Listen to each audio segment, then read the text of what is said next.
এই বাচ্চাটি সোশ্যাল মিডিয়ায় ভাইরাল হয়। 11 দিন না খেয়ে সেই বাচ্চাটি দুনিয়া থেকে বিদায় হয়ে যায়। পুলিশ সেই বাচ্চাটির মাকে আটক করার পর which led to days, which led to weeks.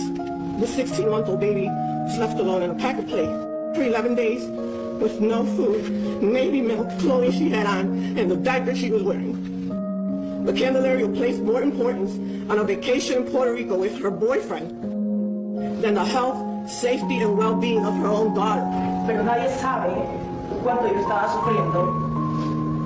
But nobody knew how much I was suffering.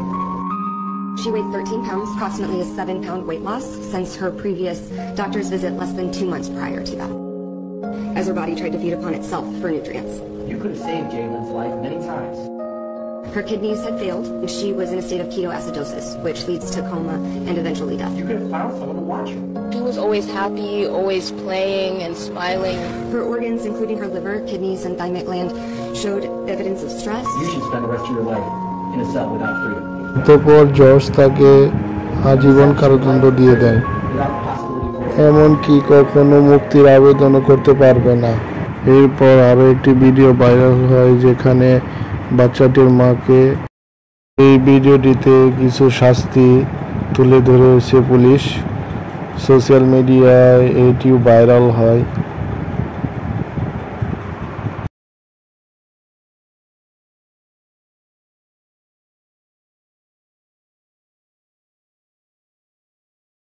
আসলে এই মহিলাটিকে তেমনভাবে কোনো শাস্তি দেওয়া হচ্ছে না।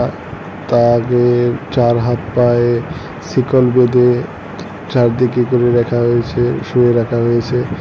এমনভাবে তাকে আরও কঠিন থেকে কঠিনতর শাস্তি দেওয়া উচিত।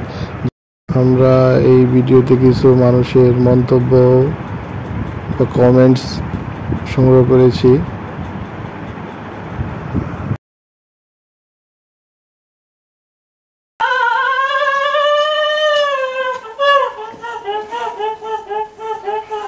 হয়তো 1 ঘন্টা কিংবা আধা ঘন্টা 2 ঘন্টা আলাদা থাকতে পারে, বাচ্চাটিকে রেখে কোথাও যেতে পারে, কিন্তু এভাবে 11 দিন যাবৎ তাকে না খেয়ে, না কোনো ড্রেস আপ না চেঞ্জ করে তাকে এভাবে ফেলে রেখে চলে গেছে। আসলে তাকে আরো কঠিন থেকে কঠিন তার শাস্তি দেওয়া উচিত। জানিয়ে দিন।